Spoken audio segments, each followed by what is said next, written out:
નમસ્કાર મિત્રો સ્વાગત છે તમારું અમારી યુટ્યુબ ચેનલમાં। આજની વિડીયોમાં વાત થશે દેશ અને દુનિયાના સુપરફાસ્ટ સમાચારની। સૌપ્રથમ વાત કરીએ તો ભૂકંપનો ફાયદો ઉઠાવીને જેલમાંથી 216 કેદીઓ ભાગી ગયા છે। મોડી રાત્રે હળવા ભૂકંપના આંચકાને કારણે થયેલી અંધાધૂંધી વચ્ચે પાકિસ્તાનના કરાચીમાં આવેલી મારિલ જિલ્લા જેલમાંથી 216 કેદીઓ ભાગી ગયા છે।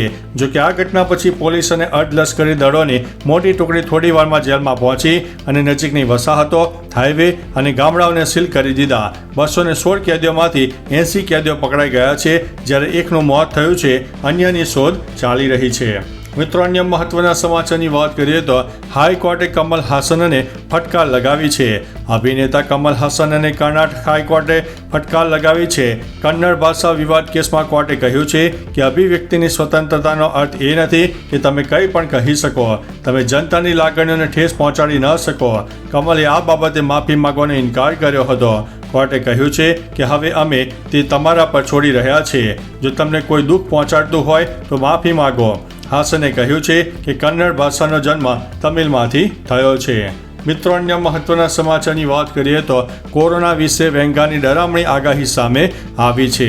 ભારતમાં એકવાર ફરીથી કોરોના ફેલાયો છે। આ સમયે સોશિયલ મીડિયા પર ફરી એકવાર નામ વાયરલ થઈ રહ્યું છે, જેનું નામ છે રિયો તાતુસ્કી। લોકો તેમને જાપાની બાબા વેંગા તરીકે ઓળખે છે। 1999માં પ્રકાશિત તેમના પુસ્તક the future as I see ઇટમાં ઉલ્લેખ કરાયો છે કે 2020માં એક ખતરનાક વાયરસ આવશે।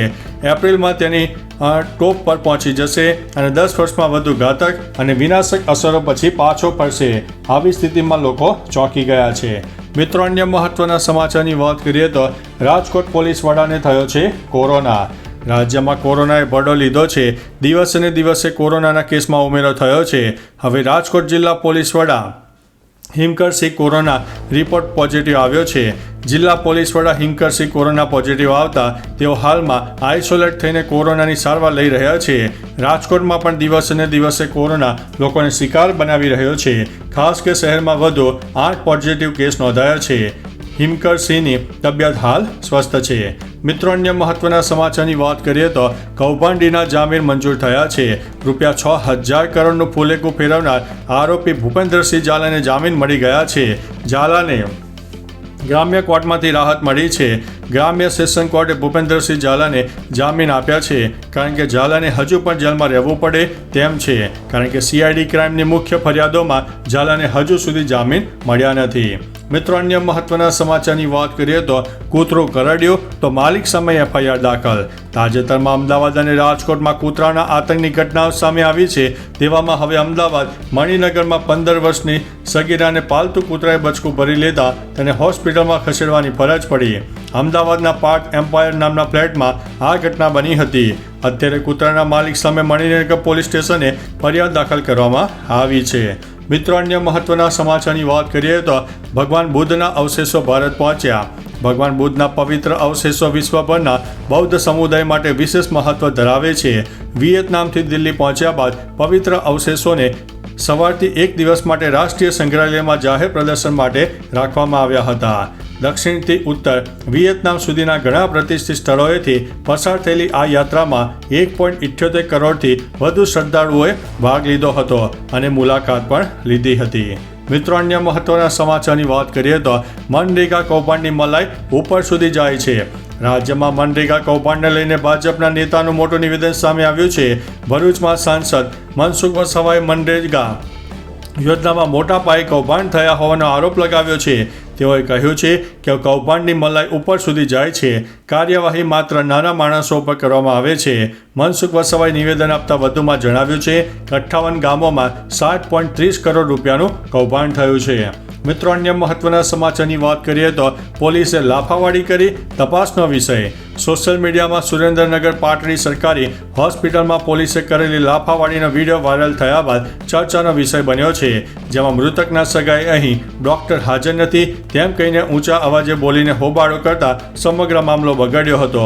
પોલીસે મૃતકના સગા સાથે લાફાવાડી કરી હોવાનો વિડીયો વાયરલ થયા બાદ તપાસનો વિષય બન્યો છે।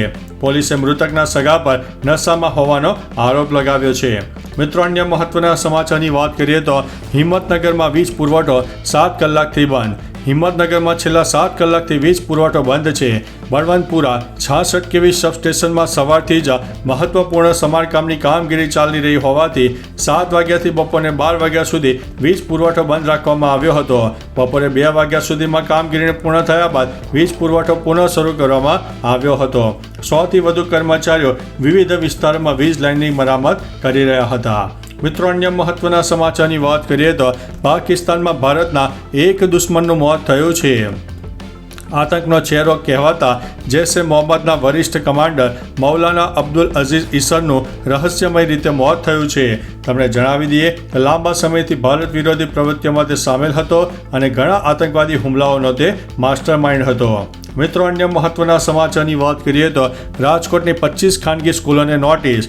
રાજકોટના ડીઈઓ અને 25 ખાનગી શાળાઓને નોટિસ ફટકારી છે. ફાયર સેફટી, વેકેશનમાં શૈક્ષણિક કાર્ય ચાલુ રાખવો અને ચોક્કસ જગ્યાએથી સ્ટેશનરી અને યુનિફોર્મ ખરીદવા દબાણ સહિતના મુદ્દે કાર્યવાહી કરવામાં આવી હતી. સ્કૂલો દ્વારા યોગ્ય ખુલાસો કરવામાં નહીં આવે તો નિયમ મુજબ કાર્યવાહી કરવાનું ઇન્ચાર્જ જિલ્લા શિક્ષણ અધિકારીએ જણાવ્યું છે. વાલી મંડળની રજૂઆત હતી કે સ્કૂલ ચોક્કસ જગ્યાએથી સ્ટેશનરી અને યુનિફોર્મ સહિતની ખરીદી કરવાનું કહી રહ્યું છે. તો ચાલો મિત્રો, ફરીથી દેશ અને દુનિયાના સુપરફાસ્ટ સમાચાર લઈને મળતા રહીશો. ત્યાં સુધી અમને રજા આપશો. નમસ્તે.